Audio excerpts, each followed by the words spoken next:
आप, मैं हूं शुभे मिश्रा। आपके साथ बुलेटिन की शुरुआत बड़ी खबर के साथ करेंगे। झारखंड दौरे पर आएंगे प्रधानमंत्री मोदी।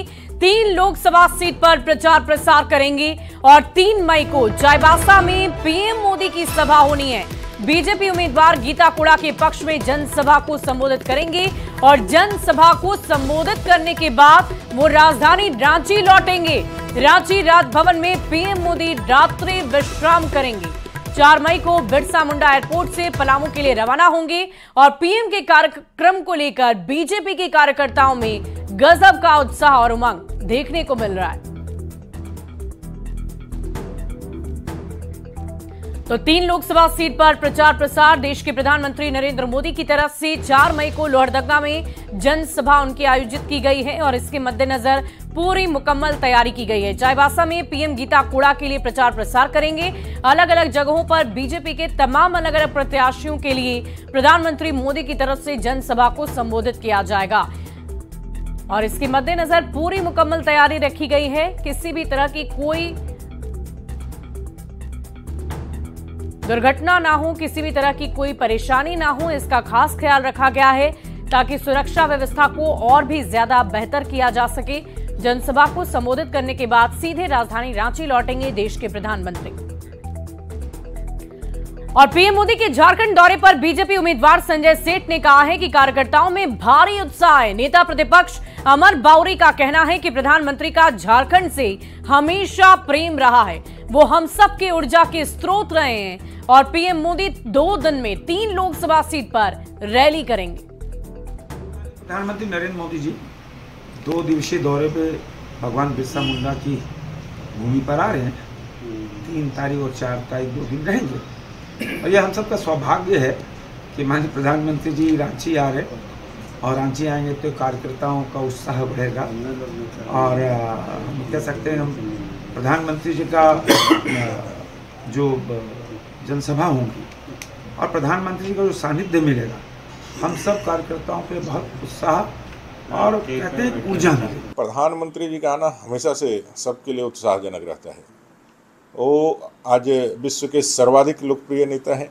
हम सबके नेता, हम लोग के अभिभावक और हम लोग के पार्टी के सबसे बड़े प्रेरणा स्रोत और 1 अरब 40 करोड़ जनता का जो है वो आशा का केंद्र भी है और जनता को प्रेरित करने वाले भी। उनका आगमन हमेशा से उत्साहजनक रहा है और झारखंड से उनका विशेष प्रेम रहा है। और झारखंड की राजनीति में अब हेलीकॉप्टर उड़ाई जा रही है। खेलगांव में हेलीकॉप्टर लैंडिंग के लिए हेलीपैड बनाए जाने का मामला अब तूल पकड़ता जा रहा है। बीजेपी और जेएमएम में आरोप प्रत्यारोप का दौर लगातार जारी है। तो पीएम मोदी का झारखंड दौरा जेएमएम के हेलीकॉप्टर और मोटरसाइकिल के किराए से भी कम है, यानी केवल 100 रुपए अब हेलीकॉप्टर से भ्रष्टाचार के रुपए इधर उधर हुए। इसकी चर्चा निशिकांत दुबे की तरफ से की गई। इस पूरे मामले में गोड्डा से बीजेपी उम्मीदवार निशिकांत दुबे ने जेएमएम के हेलीकॉप्टर से भ्रष्टाचार होने का आरोप लगाया है। निशिकांत दुबे ने अपने ट्विटर पर क्या कुछ लिखा है, आपको पूरी जानकारी देते हैं। उन्होंने लिखा कि जेएमएम के हेलीकॉप्टर का किराया मोटरसाइकिल के किराए से भी कम है, यानी केवल 100 रुपए। अब हेलीकॉप्टर से भ्रष्टाचार के रुपए इधर उधर हुए या नहीं, चुनाव आयोग को इसकी जांच करनी चाहिए। राष्ट्रपति शासन में ही चुनाव विकल्प है।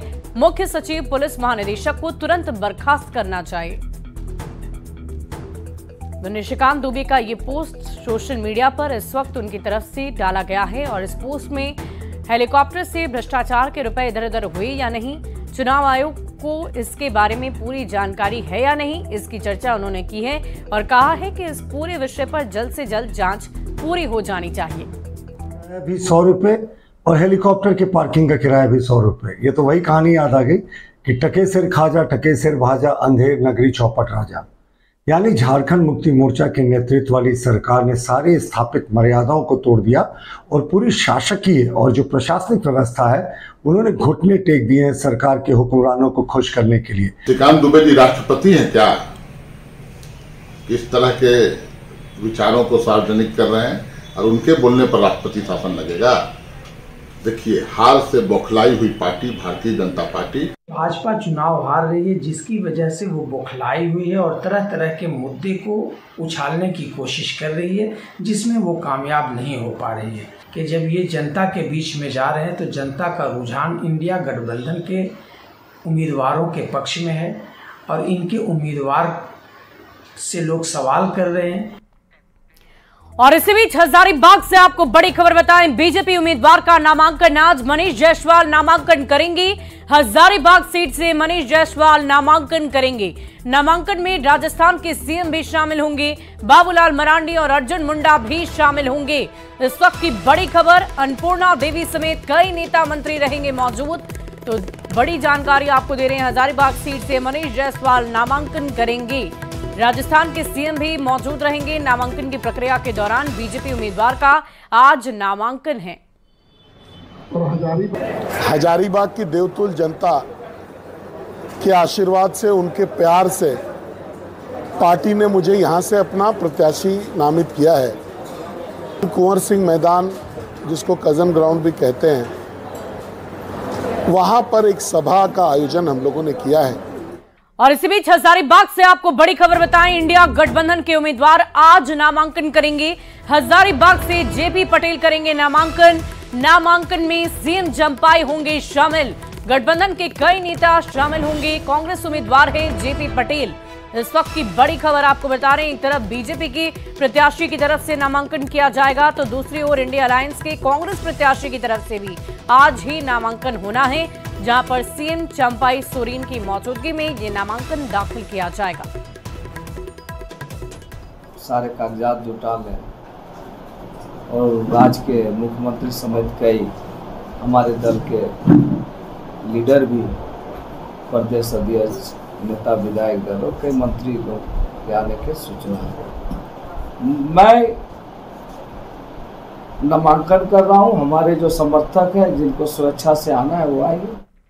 और भीषण गर्मी के साथ सियासी तापमान भी बढ़ गया है। प्रचंड गर्मी और लू के थपेड़ों ने उम्मीदवार और उनके समर्थकों को बेहाल कर दिया है। बावजूद इसके समर्थक वोटर्स के घर पहुंचकर वोट जरूर मांग रहे हैं। हजारीबाग से कांग्रेस उम्मीदवार जेपी भाई पटेल ने कहा कि जब 4 जून को ईवीएम खुलेगा, उसके बाद सब कुछ तय हो पाएगा कि किसका पसीना बहाना कितना काम आया है।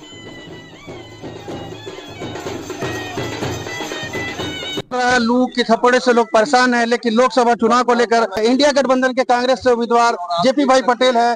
बताइए, तापमान लगातार बढ़ रहा है, कैसा रिस्पांस मिल रहा है जनता का? लेकिन जो हर हजारीबाग लोकसभा के 5 विधानसभा में जिस तरह से लोगों का अपार समर्थन और पब्लिक के जो मन से निकला हुआ बात, जिस तरह लोग बता रहे हैं, जबकि मैं बहुत ज्यादा भ्रमण नहीं किया हूं, लेकिन लोगों का मानना है कि इस बार पूरे देश सहित हजारीबाग में परिवर्तन लोग चाह रहे हैं। तो आप लोग कह रहे हैं कि संविधान बदल जाएगा, लोकतंत्र खतरे में है, ऐसा किस बिना पे कह रहे हैं? हम लोग बोल रहे हैं, भाजपा के कई लीडर का सामने आया है बात। सुना यहाँ पर इंडिया गठबंधन के हजारीबाग लोकसभा के प्रत्याशी जेपी भाई पटेल को उनका कहना कि टेम्परेचर मायने नहीं रखता है, जनता में उत्साह है, इस बार हजारीबाग के किले को वे फतह करेंगे। इस गर्मी में, इस तपिश में भी लोग भी जा रहे हैं और चुनाव प्रचार कर रहे हैं। ऐसे में देखने वाली बात होगी कि जब 4 जून को यहाँ पर ईवीएम खुलेगा तो जीत का सेहरा किसके सर बंधेगा। जावेद खान, न्यूज़ 18, रामगढ़। और चुनावी माहौल के बीच सभी उम्मीदवार जनता के बीच जाकर वोटों की अपील कर रहे हैं, लेकिन महिलाओं के मन में क्या है, ये सबसे बड़ा सवाल है। नारी शक्ति का समर्थन किस उम्मीदवार को मिलेगा, इसकी जानकारी ली है संवाददाता नील कमल ने। पलामू में अगर हम बात करें तो शहरी इलाके की महिलाएं कितना जागरूक हैं वोट के प्रति, और इस बार क्या उम्मीदें हैं उन्हें और किस मुद्दे को लेकर वो वोट करेंगी। मैं इस वक्त मौजूद हूं मेदिनीनगर के गांधी पार्क में, जहां पे आप देख सकते हैं कि ये महिलाएं यहाँ पे इकट्ठी हुई हैं, अपने बच्चों के साथ यहाँ पे टाइम एक्सपेंड करने के लिए यहाँ पहुंची।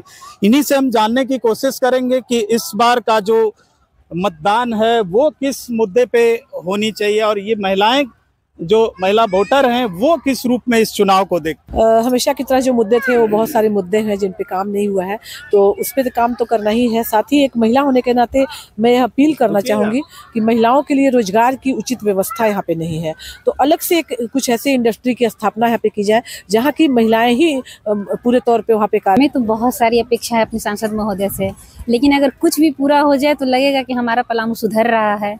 हमें तो लगता है कि बेरोजगारी तो सबसे बड़ा मुद्दा है। जल संकट यहाँ बहुत बड़ा मुद्दा है। बहुत गर्मी के दिन में लोग टैंकर से पानी ला ला के अपने घर का प्यास बुझाते हैं, काम सारा करते हैं। वो चीज़ कम से कम दूर होना चाहिए।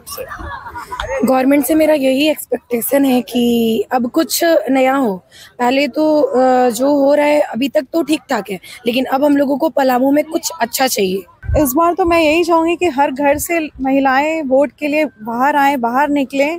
और जहाँ तक सुरक्षा की बात है, सुरक्षित सभी हैं अपने आप। चाहे ऐसे सोचने से तो बहुत कुछ, लेकिन नहीं सोचने से कुछ भी नहीं हुआ है। ये मेदिनीनगर शहर की महिलाएं थी और सभी वोट के प्रति पूरी तरह से जागरूक हैं, सजग हैं और मतदान करने भी ये जाएंगे। लेकिन कहीं ना कहीं जो प्रतिक्रिया आई है वो मिला जुला है और रोजगार के मुद्दे पर और महिला सुरक्षा के मुद्दे पर अभी भी काम करने की जरूरत है। नीलकमल, न्यूज़ 18 पलामू। और आचार संहिता लागू होने के बाद से पुलिस प्रशासन काफी मुस्तैद है। जांच अभियान चलाकर संदिग्धों पर नजर रखी जा रही है। झारखंड में अब तक 71 करोड़ 11 लाख रुपए बरामद हुए हैं। साथ ही 817 अवैध हथियारों के लाइसेंस को रद्द कर दिया गया है। लॉ एंड ऑर्डर रिपोर्ट में राज्य में कुल लाइसेंस्ड आर्म की संख्या 18,577 है, जिसमें 14,089 आर्म्स को डिपॉजिट किया जा चुका है।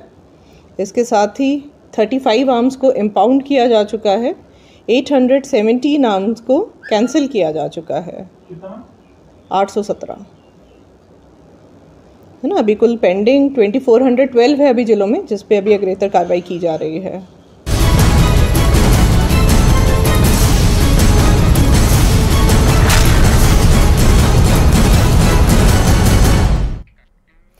और अब बात करेंगे झारखंड में पड़ रही भीषण गर्मी की।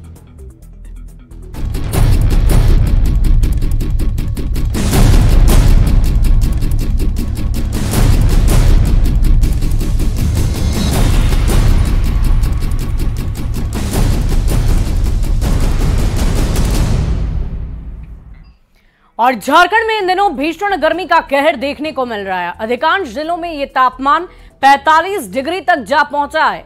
मौसम विभाग के अनुसार पूरा राज्य लू की चपेट में है और इससे आम जनजीवन प्रभावित हो रहा है। 5 मई को तेज हवाओं के साथ बारिश होने की संभावना है। काफी गर्म रहेगा और टेम्परेचर काफी बढ़ा हुआ आपको देखने को मिलेगा। सीवियर हीट वेव की स्थिति आपको पूर्वी भाग में देखने को मिलेगी और हीट वेव की स्थिति झारखंड के कई जिलों में आपको देखने को मिलेगी, जिसकी स्थिति आपको 2 तारीख से थोड़ी सी ठीक होगी और उसके बाद थोड़ा सा पारा गिरेगा। और अगर मुख्यतः बात करें तो 4-5 तारीख के बाद से स्थिति में थोड़ी और स्थिति में अच्छी हो सकती है। थोड़ी हल्के बारिश के चांसेस हैं उसके बाद में 5 के बाद में। और साहिबगंज में भीषण गर्मी का कहर देखने को मिल रहा है। तेज धूप और गर्म हवा के चलते लोग लू का शिकार हो रहे हैं, जिसके चलते अस्पताल में मरीजों की संख्या में लगातार बढ़ोतरी देखी जा रही है। मौसम विभाग ने अलर्ट जारी कर दिया है तो स्वास्थ्य विभाग लोगों से सावधानी बरतने की अपील कर रहा है।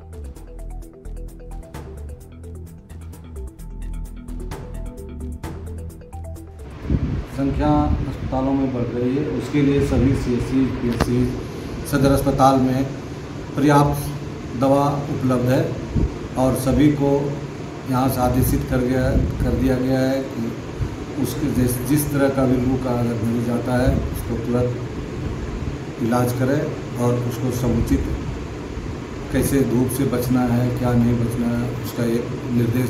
झारखंड में हीट वेव का अलर्ट जो है साफ तौर पर देखा जा सकता है। वहीं मौसम विभाग ने हीट वेव को लेकर 16 जिलों में जो है ऑरेंज अलर्ट जारी कर दिया है। उसी में से एक जिला जो है साहिबगंज भी है और साहिबगंज में भी हीट वेव का अलर्ट जो है खास तौर पर देखा जा रहा है। आपको बता दें कि लू के मरीजों का अस्पतालों में अब जो है धीरे धीरे संख्या जो है बढ़ने लगी है और आपको बता दें कि इसको लेकर स्वास्थ्य विभाग भी अलर्ट मूड पर है और लोगों से अपील कर रही है कि कैसे जो है अनावश्यक कार्यों से जो है आप घर से बाहर ना निकलें और अगर आप किसी कार्य से बाहर निकलते हैं तो सबसे पहले जो ज़रूरी चीज़ें हैं या छाता कहें या कोई कपड़ा कहें, ऐसी चीज़ों को अपने साथ में लेकर चलना है। जिस मौसम विभाग के पूर्वानुमान की बात करें तो अभी भी कुछ जिलों में जो है एक से 3 मई तक जो है लगातार और भी जो है तापमान बढ़ने की बात कही जा रही है। तो ऐसे में कह सकते हैं कि कुछ जिलों में जो है लगातार अभी जो लू का प्रकोप है वो देखने को मिलेगा और ऐसे में लोगों को सावधान रहने की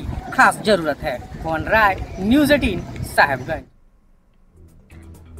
और यहाँ रुकते एक छोटे से ब्रेक के लिए खबरें लगातार जारी है।